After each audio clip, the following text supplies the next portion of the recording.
Shalom à tous et à toutes. Le thème qu'on va traiter aujourd'hui, on sait qu'on a tous une obligation de fixer tous les jours un temps d'étude de la Torah. Comme c'est écrit dans le Shulchan Aruch, chaque juif a l'obligation tous les jours de fixer un temps d'étude de la Torah. D'accord, Baruch Hashem, on s'efforce tous de le faire et c'est le sens de Halakha Time, que tous les jours, vous avez 5-10 minutes le minimum, au moins quelques halachot. Maintenant, on doit étudier, mais qu'est-ce qu'on doit étudier en priorité? La Torah est tellement vaste. Il y a la Torah écrite, il y a la paracha, il y a les Nevi'im, les prophètes, Ktuvim, les hagiographes, il y a la Torah, il y a la Mishnah, il y a la Gemara, il y a le Shulchan Aruch, la Halakha. La Torah, elle est immense. Alors, qu'est-ce qu'on doit étudier en priorité? Alors, la réponse, elle nous est donnée par le Shar. Le Shar est un grand commentaire du Shulchan Aruch qui a vécu à peu près 200 ans. Le Shar nous dit, ça dépend. Si quelqu'un, effectivement, toute la journée, il étudie la Torah, alors lui sera un petit peu différent. Lui, il a le temps, et donc il doit étudier à la fois la Torah écrite, à la fois la Torah orale. Il pourra répartir son temps, comme dit la Gemara dans Kiddushin. Il fera un tiers de Torah écrite, un tiers de Torah orale, un tiers d'Halakha. Il pourra comme ça couvrir à peu près toutes les matières de la Torah.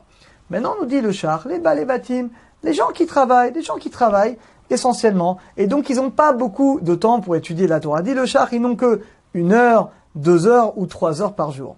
Alors, vous voyez d'ailleurs, petite remarque, vous voyez qu'à l'époque déjà du Chafetz Chaim ou du Shar, il y a 100 ans, il y a 200 ans, un juif qui étudiait 2-3 heures par jour, c'était pas beaucoup. Alors aujourd'hui, évidemment, c'est pas pareil. Aujourd'hui, un juif qui peut étudier 2-3 heures par jour la Torah, c'est exceptionnel, et c'est quelqu'un qui a un niveau très très grand. Donc on est des générations, on a beaucoup baissé. Maintenant, il faut savoir qu'aujourd'hui, notre Torah, on étudie peut-être moins, mais dans ce monde, étudier la Torah, eh bien, tu as plus de valeur. 1 heure d'aujourd'hui, ça vaut peut-être beaucoup d'heures dans les générations précédentes.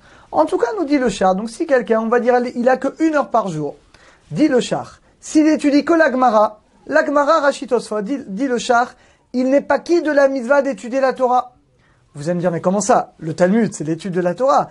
Il fait 1 heure ou 2 heures par jour de la Gemara avec Rashi, avec Tosfot, qui sont les commentaires. Dit le Shar, il n'a pas fait la mitzvah. Pourquoi? Il doit étudier l'Halakha les poskim. Pourquoi? C'est écrit, Ulmatem otam vasitem, vous étudierez la Torah pour réaliser les commandements. Le problème de la Gemara, c'est que c'est quelque chose de théorique. Si quelqu'un s'arrête juste à la Gemara, Rashi Tosfot, et qu'il va pas au-delà, il va pas voir après dans Shulchan Aruch, l'Halakha, alors cette étude, souvent, elle ne va rester que théorique. C'est pas quelque chose qui va traduire dans ses actions au jour le jour. Eh bien, nous dit le Shar, dans ce cas-là, on n'est pas quitte de la mitzvah de l'étude de la Torah. Alors, qu'est-ce qu'il faut étudier? Eh bien, il faut étudier l'Halakha, les poskim. Pourquoi? L'Halakha, c'est comment tu dois respecter ton Shabbat, comment tu fais tes brachot, comment tu dois réaliser ta tefila. Finalement, c'est quelque chose de concret. Et cet avis-là, il est tranché par le Chafetz Chaim. Celui qui veut voir, c'est dans Mishnah Berurah, dans les lois de la synagogue, dans le Siman 155, Sif Katan 3. Et le Chafetz Chaim, il va trancher ce Shar qu'effectivement, les batim, les gens qui travaillent, qui n'ont pas beaucoup de temps pour étudier la Torah, la priorité doit être évidemment l'Halakha, les lois. C'est ce que va également trancher le Rav Yosef. Le Rav Yosef dit également que l'essentiel, ça doit être l'Halakha. L'Halakha, encore une fois, c'est la base. Alors, le Rav Yosef criait, par exemple, il disait, des fois, on a des gens qui étudient des heures et des heures l'Halakha, ils vont rester des heures et des heures dans un pile-poule. Comment comprendre un Tosfot? C'est super qu'on la kavod. Mais s'ils connaissent pas les lois de Shabbat, forcément, ils transgressent Shabbat. Alors, à quoi ça sert?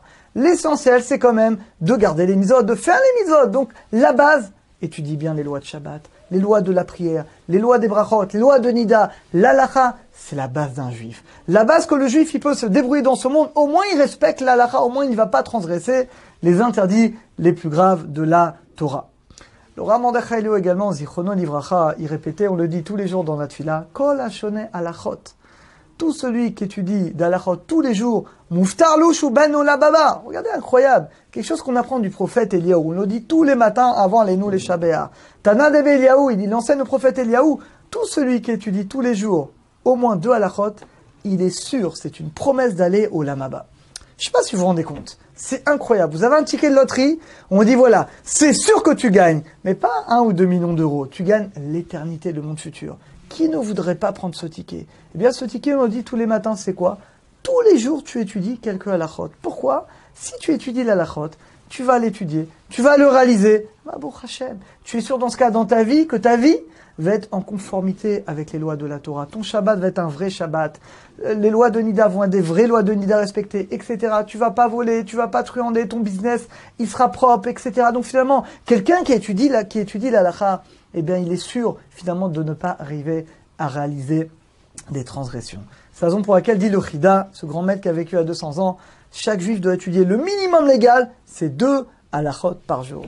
Alors c'est pour ça que dans toutes les synagogues du monde en général, on s'arrête à ce moment où il y en a qui font après Alenu les Shabéach, et le Rav il est au moins 2 halachot, comme ça, même si la personne est partie travailler, elle a entendu 2 halachot. Vous avez entendu sur internet au moins un cours d'halakha, 5 minutes, 10 minutes, au moins le minimum vital. Alors maintenant évidemment, on ne va pas s'arrêter là. Ça, c'est minimum. Maintenant, évidemment qu'après, il faut étudier également la paracha, la Torah écrite, les prophètes, l'Haftara, les hagiographes, la Gemara. Quelqu'un qui a plus de temps, il étudiera également la Gemara. Et bien entendu, le Moussar. Il faut tous les jours un petit peu un cours de Moussar. Le Moussar, c'est ce qui va révéler l'amour d'Hachem, la crainte d'Hachem, pour qu'on ne fasse pas la halakha comme des robots. Mais on va le faire avec le cœur, avec la compréhension, avec l'amour d'Hachem, avec la crainte d'Hachem. Eh bien, c'est ça finalement, vous l'avez compris.